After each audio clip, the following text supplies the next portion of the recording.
నమస్తే, welcome to Disha TV.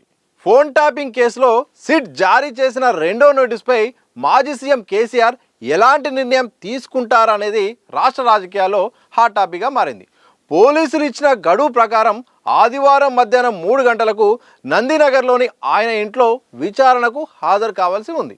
అయితే BRS అధినేత విచారణకు సహకరిస్తారా, లేక మరికొంత సమయం కావాలని అడుగుతారా, లేదంటే రాజకీయంగా కక్ష సాధిస్తున్నారని సిట్ నోటీసులను హైకోర్టులో సవాల్ చేస్తారా అనే అంశంపై సర్వత్రా ఉత్కంఠ నెలకొన్నది.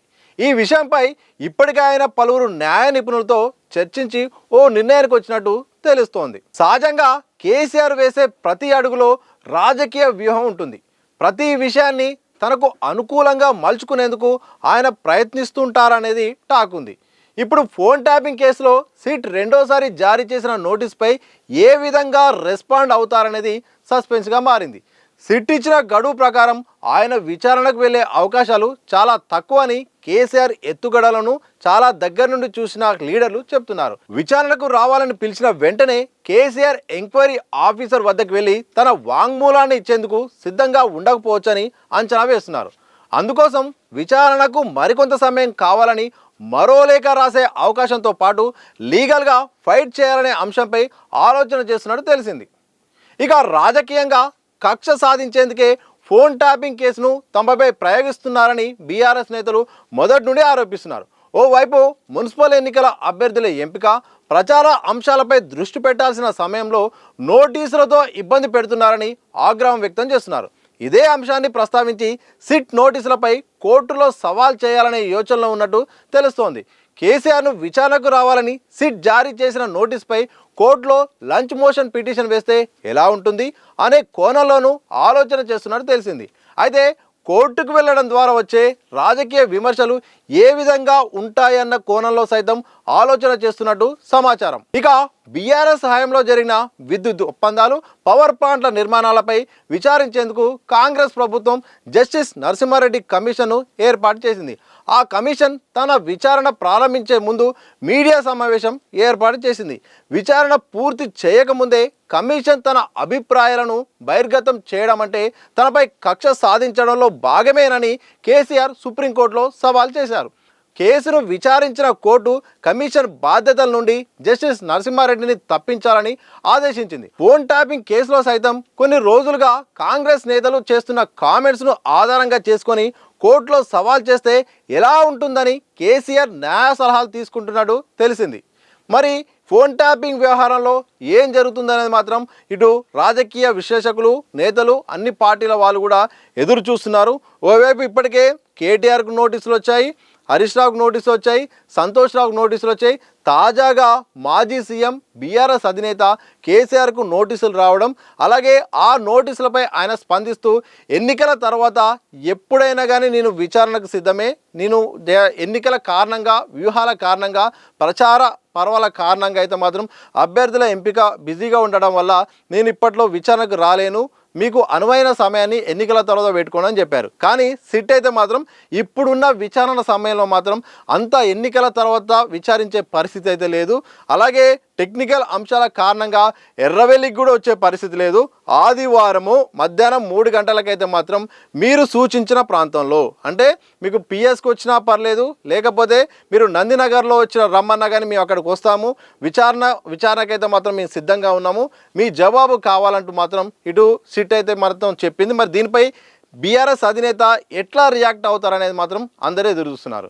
ఎందుకంటే విచారణ సమయము, ఇటు ఎన్నికల సమయం, ఎన్నికలపైన ఇబ్బంది కావద్దు, అలాగే విచారణ విషయంలో మాత్రం పార్టీకి నెగిటివ్ రావద్దు అనే కోణంలో అయితే మాత్రం వివిధ రకాలుగా ఆలోచిస్తున్నారు. ఓ రకంగా ఇటు పిఎస్కి వెళ్తే బాగుంటుంది, పిఎస్ దగ్గరికి వెళ్ళి కేసీఆరే స్వయంగా అక్కడికి వచ్చాడు, ఇటు ప్రభుత్వం కావాలనే ఒకవైపు మేడారం జాతర ఉంది, మరోవైపు ఎన్నికలను పెట్టింది, ఇలాంటి సమయంలో సిట్టు విచారణను పెట్టింది, రాజకీయంగా కక్ష సాధించాలి, అలాగే ఎన్నికల్లో కూడా లబ్ధి పొందే విధంగా ఇటు ప్రతిపక్షాలను ప్రచారం చేయనీయకుండా వ్యూహాలపై దెబ్బ కొట్టేలాగా కావాలనే ఇట్లా చేస్తుందనే ఒక మెసేజ్ను ప్రజల్లోకి వెళ్ళే విధంగా చేయాలని కూడా ఇటు బీఆర్ఎస్ యోచిస్తున్నట్టు తెలుస్తోంది.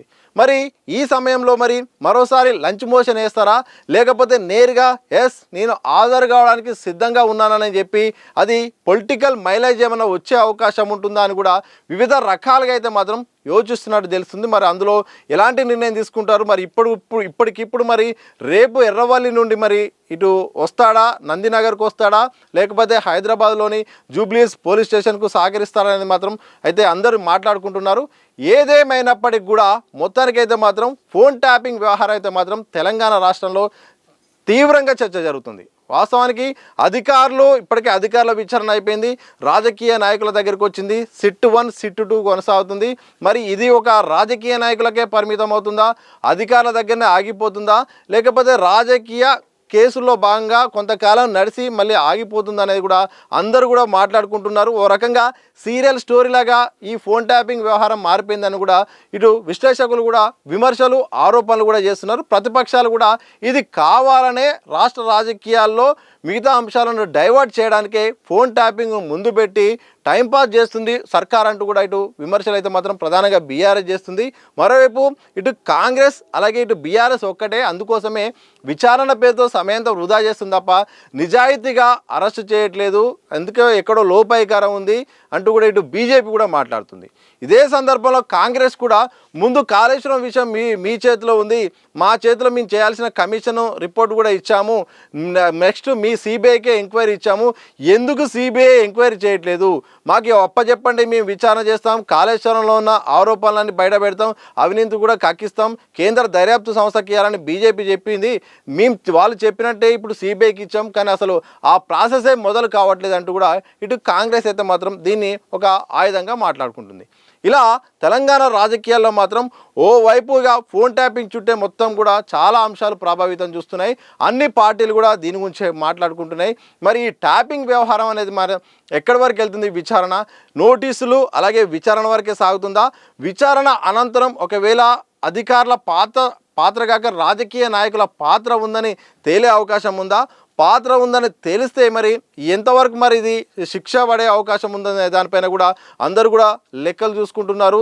చట్టాలు కూడా టెలిగ్రాఫిక్ చట్టాలు కూడా చూస్తుంటున్నారు.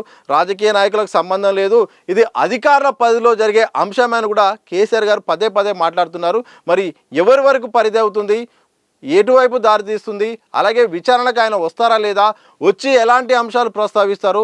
మన కేటీఆర్ మాట్లాడుతూ నేనే తిరిగి సిట్ను క్వశ్చన్ చేశానని చెప్పారు.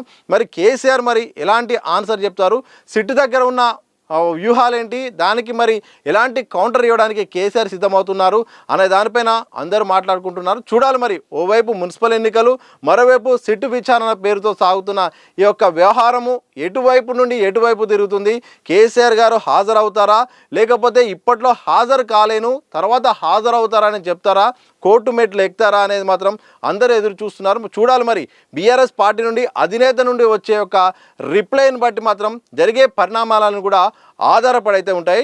ఫోన్ ట్యాపింగ్ వ్యవహారంలో మరి ఎటు నుండి ఎటువైపు తిరుగుతాయని తెలియడానికి అయితే మాత్రం మరికొద్ది రోజుల్లో ఓ స్పష్టత వచ్చే అవకాశం ఉందని చాలామంది దర్యాప్తు సంస్థలు అయితే మాత్రం చెప్తున్నాయి. చూడాలి మరి ఈ యొక్క కేసు ఏం జరగబోతుందో.